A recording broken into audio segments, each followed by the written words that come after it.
à votre magazine Parlons Profession, un magazine qui fait la promotion de personnes qui exercent un métier, de personnes qui pratiquent une profession et aussi de personnes qui sont en fonction. Bonjour à tous les téléspectateurs de ce magazine, vous qui êtes déjà habitués à nous suivre chaque samedi à 21h juste sur Arc-en-Ciel Télévision, dimanche à 17h30, mardi à 15h30 aux plusieurs rediffusions que la chaîne nous propose pour faire la promotion de ceux qui sont dans une fonction, métier, profession quelque dans notre pays. Là, je profite pour promouvoir une personne qui fait très bien qui assume très bien sa profession, qui assume très bien sa fonction, le directeur Henri Boudjoko du Musée national de la RDC par rapport à ce qui fait les muséologues, les seuls muséologues que nous avons dans notre pays. Ensuite, d'abord, les images qui vont nous mettre dans le vœu de savoir qu'est-ce que nous allons découvrir avec vous. Ensuite, on se retrouve tout de suite. Voilà, ici nous sommes en Sélé, à la jonction de la rivière Sélé et le fleuve Congo. Nous sommes venus avec John Kindili, qui fait ses recherches dans le domaine d'architecture.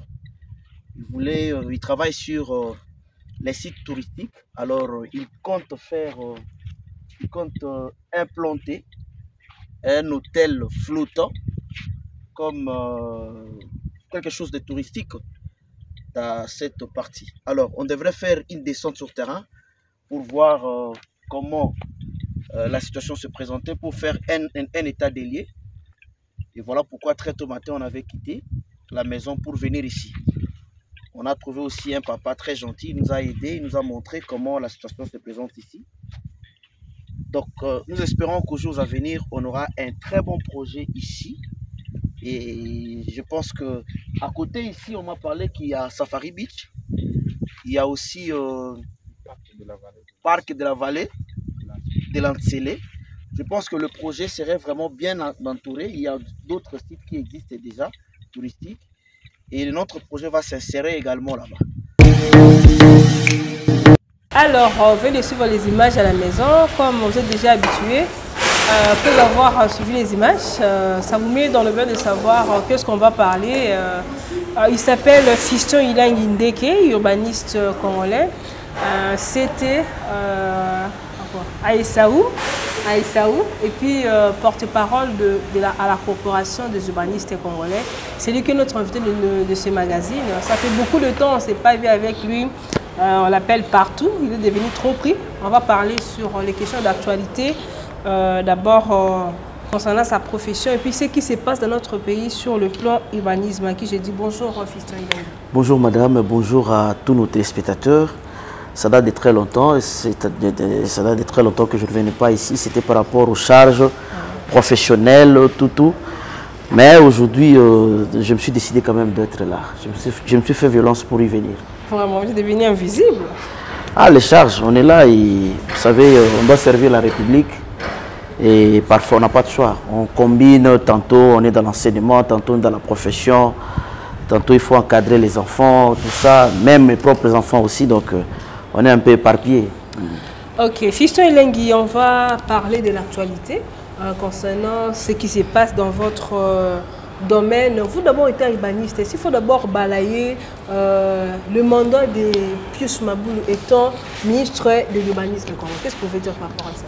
Bon, objectivement parlant, cela ne demande même pas d'être urbaniste pour comprendre que l'actuel ministre de l'urbanisme n'est pas à la hauteur, il n'arrive pas à relever le défi, oui. Parce que la RDC avec ses villes ont beaucoup de problèmes, il y a beaucoup de défis à relever, oui. Mais la politique mise en place par M. Pius Maboulou n'arrive pas à relever ces défis. Même les actions de tout ce qu'il est en train de faire sur le terrain ne sont pas significatives. Preuve à eux, nos villes sont bidonvillisées, nos villes sont dysfonctionnelles, nos villes sont invivables, nos villes ne répondent plus aux normes. Vous avez vu avec la récente pluie ici, la ville de Kinshasa par exemple était inondée et c'était le cas pareil presque partout dans les villes congolaises. Donc nous voulons bien, ce sont des problèmes liés à la nature, mais néanmoins il y avait moyen de prévenir la chose pour minimiser un peu l'impact des dégâts. Donc, bref, le bilan est négatif pour M. Pius Mabilo. Là, c'est votre avis. Ça n'engage que moi, étant technicien, je ne sais pas. Les politiciens peuvent dire que c'est positif, mais nous, comme techniciens, en regardant tout ce qui se passe dans la ville, je vais aider les téléspectateurs pour évaluer ensemble avec moi. Quand je dis que le bilan est négatif, je vois dans une ville, il y a 4 fonctions principales. Dans une ville, on doit circuler décemment. Dans une ville, on doit travailler décemment. On doit habiter décemment. Et dans une ville, on doit se divertir décemment. Ce sont les 4 fonctions principales. Avec ces 4 indicateurs, on peut se permettre à évaluer les actions de M. Pius Mabilo par rapport à ces 4 indicateurs. Est-ce que dans nos villes, on circule décemment? Est-ce que dans nos villes, on travaille décemment? Est-ce qu'on habite décemment? Est-ce qu'on est en train de se divertir décemment? Donc, donner la réponse à la maison et en fonction de ça, évaluer le ministre actuel d'urbanisme. Ok. Là, c'est Fiston Ilangui, urbaniste congolais, qui a donné son avis par rapport au mandat de ministre actuel de l'urbanisme congolais. On va parler vraiment en question d'actualité aujourd'hui. Évaluons un peu l'opération Kinshasa-Bopeto. Vous voyez, avec la pluie, on vient de voir récemment, il y a eu vraiment des inondations, il y a eu des catastrophes, parce qu'on connaissait tous que Kinshasa était venu pour battre vraiment ces combats, pour éliminer ces déchets, en fait que la population puisse bien se comporter, puisse bien vivre dans son environnement. Qu'est-ce que vous pouvez dire par rapport à ça? Non, mais Kinbopeto a cédé, Kinbopeto a montré ses limites et ses failles. Donc Kinbopeto n'est pas à la hauteur par rapport à l'insalubrité, par rapport au problème d'assainissement de cette ville. Oui. Prévanait une petite première pluie, il y a eu des dégâts partout. Oui. Donc c'est pour dire que Kinbopeto n'est pas à la hauteur. C'est parce que on allait évaluer et donc je pense que même la pluie là nous a aidé à faire une évaluation naturelle, une évaluation objective de l'opération Kinbopeto. Kinbopeto, c'est la vision phare du gouverneur de la ville-province de Kinshasa, que j'avais même félicité au début. J'avais dit que le projet Kinbopeto était salvateur. Et j'avais soulevé des problèmes qui vont faire assez que Kinbopeto ne puisse pas marcher. J'avais parlé de l'assainissement d'abord des Kinois. Les Kinois devraient être assainis mentalement. Tant que les Kinois ne sont pas assainis, même ici, on assainit la ville le matin, le soir, ce sont les mêmes Kinois qui viendront pour déposer les déchets, créer de l'insalubrité. Ça, c'était la première condition. Deuxième condition, c'était la disponibilité des infrastructures d'assainissement. Il y a des communes qui n'ont pas de caniveaux, il y a des communes qui n'ont pas d'égouts, il y a des communes qui n'ont pas de collecteurs, pas de dépotoirs. Oui. Mais Kinbopeto, qu'est-ce que Kinbopeto fera dans des conditions pareilles? C'est pour dire que même ici, on balaye. Kinbopeto, c'est au-delà de balayage, tout ça, tout ce que vous faites là. C'est au-delà de ça. Quelqu'un peut avoir une culture écologique, s'est dit, j'ai mes déchets.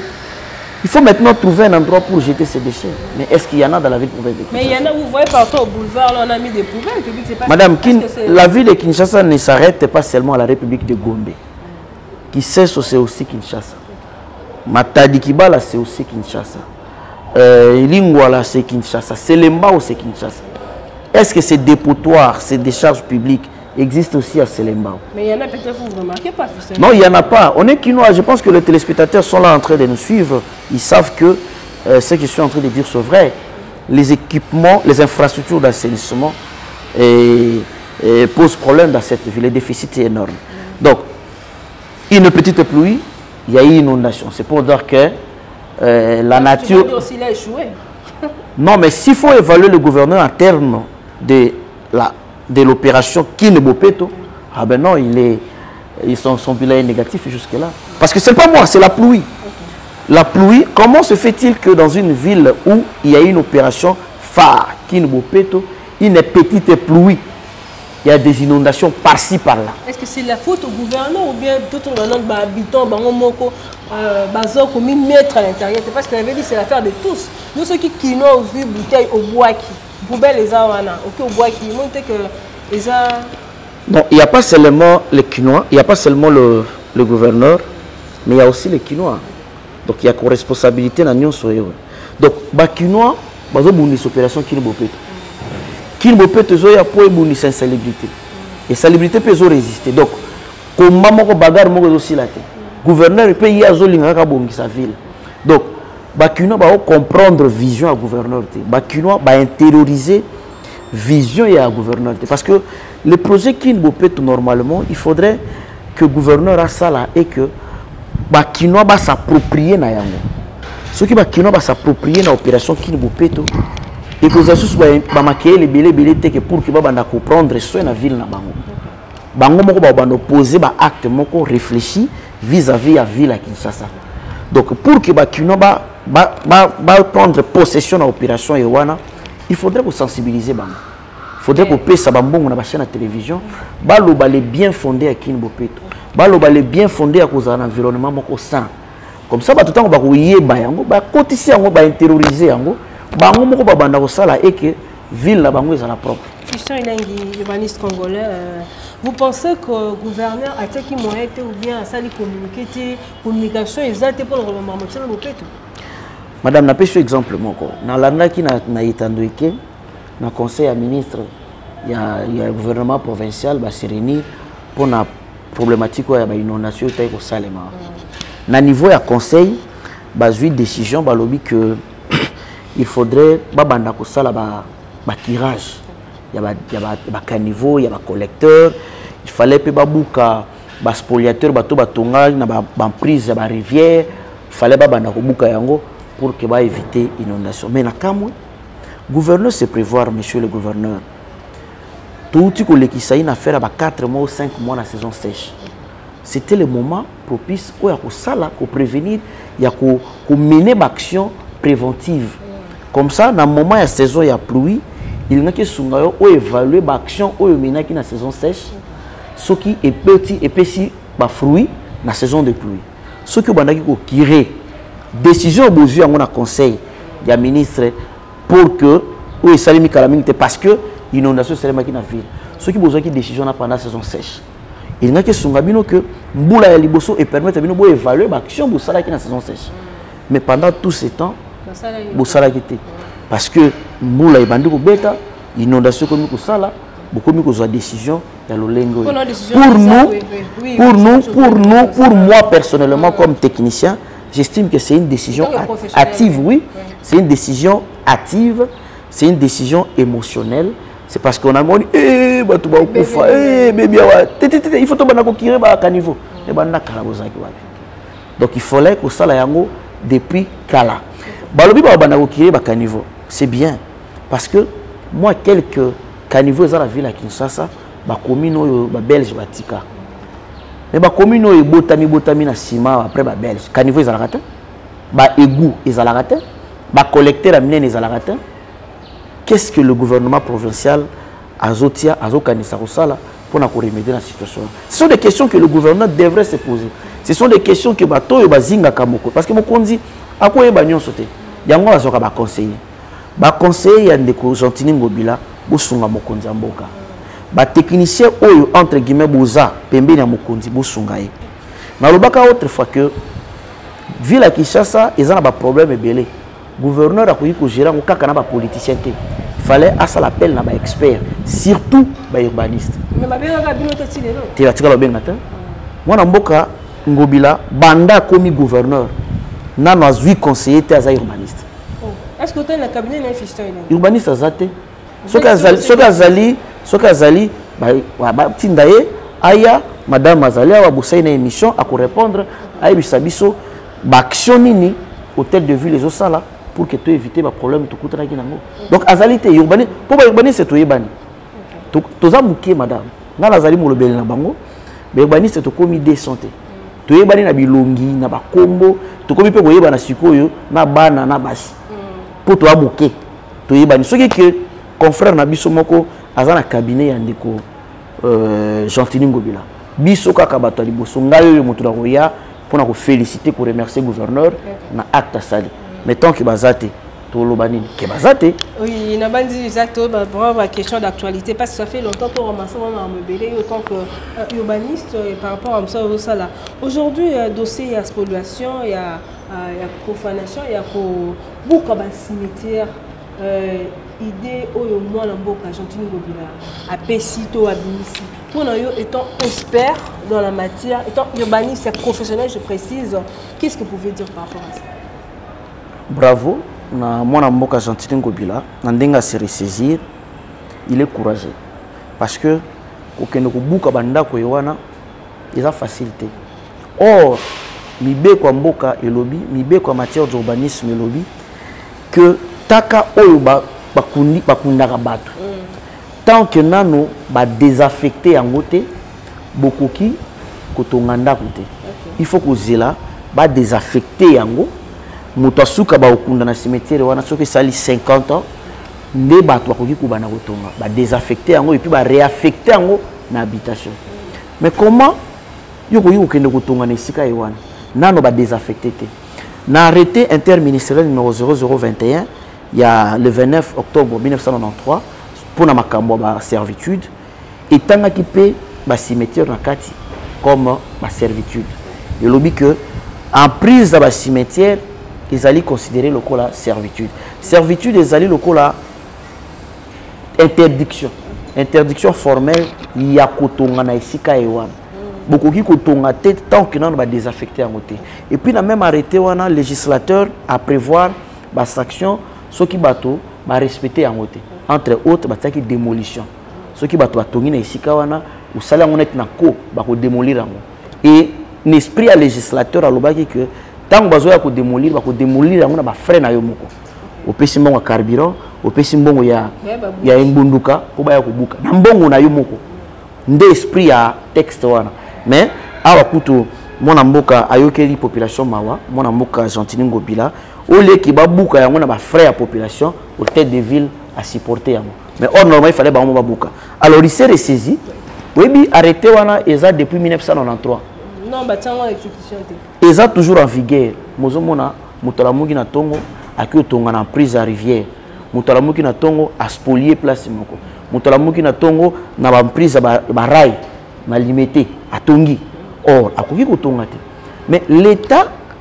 azamo beko yende force fiston eleni nakati yote omoni bato bazotala biso ba biso za expert en matière comment est-ce que mutu eza biloko ya l'état non mutu akei asombe pa ya l'état tekeli après yesu ko comment tekeli ngape l'état ate bato pa na confiance ba bato baolela mingi na kintuka bato bazolela bandako na bango ezokweya baimebe ezokweya comment l'état moko a permettre bango batonga esika mabe ayesu ko bango batika kolela eza l'arme ba crocodile il fallait pas balela ba urbaniste bazalia olingi somba lopango benga ba assister yo biso saka musala ko des fois ofele obengi que no voilà na ngina somba place bo est-ce que na koyi ko somba est-ce que sika wana eza normal muto ko tonga est-ce que mi poser ba question baloso me pas l'état baloso me pas ba chef coutumier parce que l'état azana ndengi na ye oya teka ka mapango l'état soka linga teka lopango ateka ba terrain akozwa nano arrêté akosala akobenga nano ba expert na ye basali analyse à site tant basali analyse à site basali plan ya lotissement ya site l'état a dû arrêter portant lotissement après cela basali ba plan cadastral ba tina ba numéro et puis ba viabiliser site ko viabiliser site c'est à dire que ba tie courant ba tie mai tuyauterie non suzali wana comme ça tant yo zo ya kosomba lopango na yo ba bino yo sombi na veni boye numéro autant ouye okuti déjà caniveau za liboso na yo mai elekani et puis yo banika kotonga tango zo tonga ba émission avant tonga il faut autorisation de bâtiment OK na ministère urbanisme aux autorisations de bâtiment otongi au moins que cité kotambola malamu mais on a se poser question est-ce que vous en arrêté portant lotissement la zone où il y a cimetière exact or ba lotissement nyonso ba occupation nyonso ba terrain ezo salema na kati ya ville ya Kinshasa et que na débit na yango autorité compétente azwa qui arrêté portant lotissement na yango te yeba keza anarchie Batika kolela. Ya l'arme crocodile. Batika kolela. Fiston ilangi. Est-ce que Kobuka wana les autres participer à la mopeto? Est-ce que Kobuka wana ekolongo la salité? Donc ça va apporter quoi d'abord important? Non mais tout ce temps là botiki batu ba vendre tous en batu. Na moni on féliciter moi mboka Chantilingo yo batu bazolo yo féliciter. Non la félicité pour appliquer Bibeko. Il est courageux à appliquer Bibeko. Ba misusu ba gouverneur rebelle ba lekanaki. Batona bazaki wana depuis kala. Ba banaye ko banga ko appliquer ba texte. Il y a un peu quelque part, c'est ça aussi l'état de droit. L'état de droit, c'est le respect des normes. L'état de droit, c'est le respect des prescriptions urbanistiques. Il y a un état de droit. Balobi ke okoki ko tonga wana te, il faut qu'on respecte Mibeko. Yo ke ndo tonga poani. Mais population pe bazolela quelque part nazo ke la bango pe mawa. Mais étant légaliste, étant technicien, je ne peux pas encourager des choses pareilles. Mais na kolobela kaka na bakonzi, bato na bayaki depuis kala. Boutique bango batongi ba misé bambongo na bango batongi ba immeuble na bango siko boye kubuka mais il fallait ko décourager bango bandakala na hôtel de ville eza na bato ba agent ba futaka bango ba jouaka rôle net ba policier ba inspecteur ba tambolaka pour ba constater ba infraction en matière d'urbanisme. Même na ministère de l'urbanisme il y a toute une direction ba inspection et qui na terrain pour que na kutala et awa balingi batonga boy baye. Mais comment se fait-il que bato ba banda kotonga abwaki zélo, abwaki brique, sans que ba inquiéter, sans que mutumoko ya ministère urbanisme aya, sans que mutumoko hôtel de ville aya. C'est que ba urbaniste ba ba cabinet té. Donc ba urbaniste bazali na bato ba sala misala ya wana bazaba urbaniste té. Ba yebi na bango loko ba ko sa té. Mokolo ba ko tia ba inspecteur na ministère urbanisme wana na direction wana bazaba urbaniste. Mokolo hôtel de ville et ko ba tout ba urbaniste pour ba sala kan ba tambola na ba terrain ba talaka. Donc yebi que makala oyo etonda na bato po ba kokanga bato ko sakanate po bato ba violaka ba prescription ba loi en matière d'urbanisme tous les jours donc surtout termino kaka awa to tamboli ata to koti na kasavu bwa to kokanga sans infraction en matière d'urbanisme mais ministère public akipaka na pe makambo monte mutu bokobelela e tala mutu a violé ba texte en matière d'urbanisme tala mutu a violé loi en matière d'urbanisme. Au lieu que va interpeller, le ministère public devrait se saisir. Na yango, ba me makabango na ba parquet na ba juridiction compétente na bango pour que ba sambaka. Imaginez ce qui lelo ba sali audience forum moko pour mutu moko a violer ki ba texte en matière d'urbanisme. Bande comme ça ba banga non que sambi finda boye na miso ba to ki na ba télévision na poko yo na kokota makala. Bo ba tikali ba bana ko banga impunité.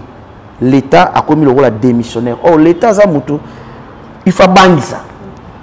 Mibeko il faut bato ba banga yango nana ko faire appliquer mibeko eza ba kondina biso eza gouverneur eza ministre de l'urbanisme tant que population et se permettre et violer bonnement calmement les prescriptions urbanistiques c'est qu'il y a un problème c'est que l'état zo bangisa sous bangote c'est que bino bato bozo diriger secteur yana bozo bangisa bozo faire appliquer ba texte parce que ba texte en matière d'urbanisme ils alaka impératif ils alaka contraignant. Et puis ils allaient toujours naba sanction na yango. Soko sali boité il faut pas punir. Ouais, il faut dire il y a manque de professionnels. Non, ba professionnel baza mingité, tous à 200 hein qui ça c'est aussi à 600. Mais toi à 200, ndeko plus mabi na ministère na ya commission ta 50 urbanistes été. Et puis azo une salle bango bazoni ko la bango makasi pour responsabiliser bango comme problème. Pour bakuna basala système na bango moko ba profane. Ko bana CG, c'est ça mécanisme c'est ça na ISTA. Kobanda CG na yebi bango ah nazwa ta kotanga et puis na sala ba stage kuna kobanda CG c'est ça na ISTA ba directeur nyonso batikali urbaniste azate bango tout ba directeur nyonso ministère urbaniste azate to ba urbaniste mususu soki 8 soki 10 ba comme ba chef de division commissionné ba titulariser bango te donc bango balinga ko tia bango na système te ba to na ba sala réseau na bango ya ba mafia au quand tu as mis à terre quand tu as mis secrétaire général urbanisme ils ont réseau ils ont la kawana pour bâtir ah urbanisme soit côté à obéir ce système à réseau na biso il fautaka apembe ba o sala bango moi pe ba lobby zate ceux qui ba lobby au cas demande d'explication yango ka ba to ba biso boto ba lobby na bango to lobaka pour dire que les choses ne marchent pas bien dans le secteur urbain. Vraiment, merci beaucoup, Fiston Ilain Ndeke. Il a rappelé urbaniste congolais et professionnel dans le métier. Azali porte-parole, il y a urbaniste, la coopération urbaniste, na Katambo Kanabiso, c'était Naïsaou. Tout le moment qu'on va qui t'a vraiment pénétré, tout comme un asuka, il y a un magazine, et puis ça m'a parlé de Tija Tingaï, ainsi que Fiston Ilain Ndeke célébrer qui journée il y a urbaniste congolais. Bozala qui n'a plus même ce que na manifestation ba benga ki wana est-ce que bozo qui to le kopesa vraiment ba idée na bino et tant que urbaniste aux pour ça que mboka est avancé toi le lo ba mbule to betel comme mbule to la ça va match bata ba dindi ba zo le bio na bango to bozo c'est ba ki journée wana vraiment conscience na bino to que bo beta to le cœur to ça va professionnel toi professionnel mais dans la pratique nous avons la biloté ils ont qui là-bas en ligne qu'est-ce qu'il faut dire par rapport à ça? Merci bien, madame. Il faut que vous voyez, les téléspectateurs, que mon amour a pu se mobile au Banda comme ministre à Yamba Corporation une fois. À Yamba Bisso une fois, je crois que en 2019, donc on a représenté la civilité, plutôt que la mémoire Bisso. À la Kaka Bisso, à l'objet, il y a un technicien, secteur où on a bien voté, il y a politique, alors on travaille na Bisso.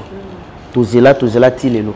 Alors, bateau, il y a un système, les alliés, il y a un pétion, il y a un système. Tala awa et beta marabo et sala marabo yepe ba kotisi na kata système ba isoler ba urbaniste yango ba isoler biso ala koka ko supporter biso te yango moni que soki makambo ezali a préférer ka benga ba profane ba politicien ba parti politique na e ba sangana mais ba urbaniste toujours ka invitation officielle te il y a ministère urbanisme ba sali journée il y a habitat tout ça il y a urbanisme tout ce que vous voulez ba te ba thème ou habitant décent pour tous ou makambo boy. Mais sur le terrain, ata moi boye que vous batongi moi ndako pona bato logement social exact. Donc ka discours